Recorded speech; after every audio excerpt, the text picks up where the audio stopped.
आज की ये जो वीडियो है बहुत इंपॉर्टेंट है।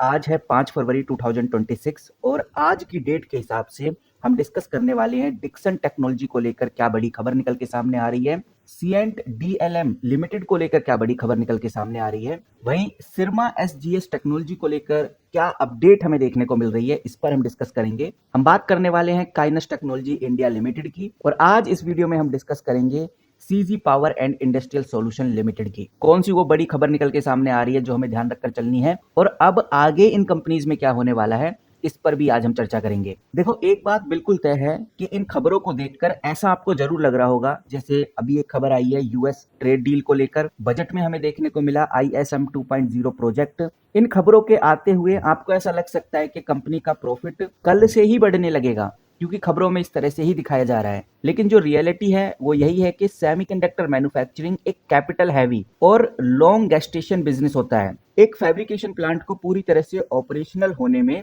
प्रॉफिट देने में लगभग 3 से 5 साल लग जाते हैं। इसीलिए जो आपने ये हिस्टोरिकल ग्रोथ देखी है, जैसे 5 दिन में लगभग डिक्सन टेक्नोलॉजी 4 से 5% बढ़ता हुआ नजर आया और जो सीएंट डीएलएम है ये भी हमें हल्का हल्का बढ़ता हुआ नजर आ रहा है और ये जो सिरमा एसजीएस है लगभग 5 दिनों में 9 से 10% हमें बढ़ता हुआ नजर आया। काइनस टेक्नोलॉजी भी लगभग 5 से 6% बढ़ती हुई नजर आई और सीजी पावर भी 5 दिनों के अंदर लगभग 13 से 14% हमें बढ़ता हुआ नजर आया। तो इनकी ग्रोथ के पीछे का जो रीजन है वो सिर्फ एक उम्मीद है, एक सेंटीमेंट है, जिसकी वजह से आज हमें इन कंपनीज में तेजी देखने को मिल रही है। और अभी मिंट ने एक आर्टिकल पब्लिश किया है। मिंट का बहुत क्लियर कहना है कि डिक्सन टेक्नोलॉजी और सिरमा कंपनी, ये दोनों कंपनीज अब सेमीकंडक्टर में कदम रखने वाली हैं। इसको लेकर काफी ज्यादा बज है और ये चीज आप इधर क्लियरली देख सकते हैं। 5 फरवरी 2026 की अपडेट है। यहाँ पर हमें ये समझना चाहिए कि ये बात बिल्कुल सही है कि डिक्सन टेक्नोलॉजी और सिरमा कंपनी सेमीकंडक्टर में अब अपनी जगह बनाने वाली है। लेकिन जो सच्चाई है वो अभी भी यही है कि डिक्सन टेक्नोलॉजी असेंबलिंग का काम करती है, यानी चीजों को जोड़ने में काफी माहिर है और सेमीकंडक्टर फैब्रिकेशन या ओएसएटी एक बिल्कुल अलग लेवल की टेक्नोलॉजी है। और अगर एक्सपर्ट व्यू की बात करें तो यहाँ पर हमें एक और नेगेटिव खतरा देखने को मिलता है। जेफरी और मॉर्गन स्टैनली जैसे बड़े ब्रोकरेज का ये मानना है कि डिक्सन का अब मोबाइल पीएलआई खत्म होने वाला है। मार्च 2026 तक ये खत्म हो जाएगा और डिक्सन का 90% जो बिजनेस का हिस्सा है उस पर बड़ा इम्पैक्ट पड़ सकता है। और अगर डिक्सन टेक्नोलॉजी अपने नए सेमीकंडक्टर बिजनेस में तुरंत कामयाब नहीं होते तो उनका स्टॉक तेजी से गिर सकता है।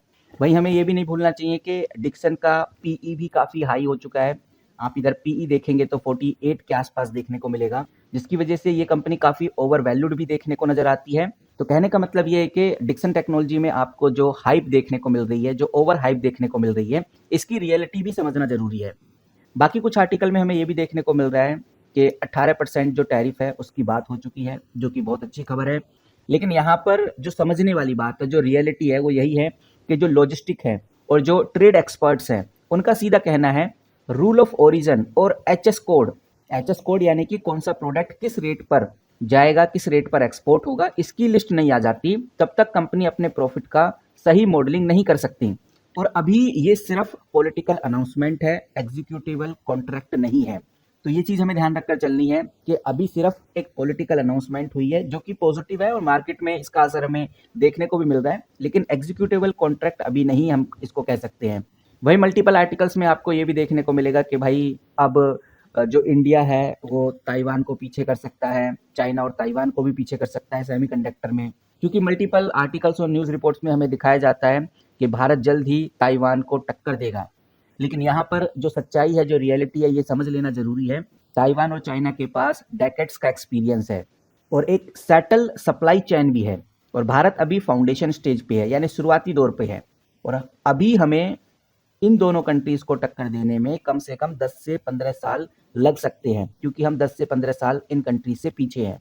तो ओवरऑल एक बात समझ में आ रही है, इन आर्टिकल्स को पढ़कर, इन खबरों को पढ़कर एक्साइटेड होना तक तो ठीक है, जिसकी वजह से हमें कुछ पंप एंड डंप्स भी देखने को मिलते हैं। लेकिन डिक्सन टेक्नोलॉजी हो गया या काइनस टेक्नोलॉजी हो गया या सीजी पावर हो गया, इनके अंदर एंट्री ही तभी लेनी चाहिए जब ये डिप में हमें देखने को मिले, यानी भारी गिरावट में देखने को मिले। अगर किसी कंपनी में 10% की तेजी है तो मान के चलिए कि वो सिर्फ एक फोमो है। फोमो यानी कि फेयर ऑफ मिसिंग आउट, और इस फोमो में अगर आप एंट्री लेंगे तो आपका निवेश खराब हो सकता है, क्योंकि एक्सपर्ट्स का सीधा मानना है कि जो इनके प्राइस आज हमें देखने को मिल रहे हैं मार्केट में, ये काफी ज्यादा ओवर वैल्यूड है। अब आप किस तरह से देखते हैं डिक्सन टेक्नोलॉजी को, सीएंट डीएलएम लिमिटेड को, सिरमा एसजी टेक्नोलॉजी लिमिटेड को, काइनस टेक्नोलॉजी को, सीजी पावर को, वो हमें कमेंट करके जरूर बताइए। बाकी जैसे कोई बड़ी खबर, बड़ी न्यूज़ आती है, कोई ऑफिशियल अपडेट आती है, कोई खबर की वजह से फोमो क्रिएट होता है सेमीकंडक्टर को लेकर, वो सबसे पहले आपके साथ मैं शेयर करता हूँ। इस वीडियो में इतना ही। अभी तक जो भी न्यूज़ आई हैं वो सब मैंने आपके साथ शेयर की हैं 5 फरवरी 2026 की डेट के हिसाब से।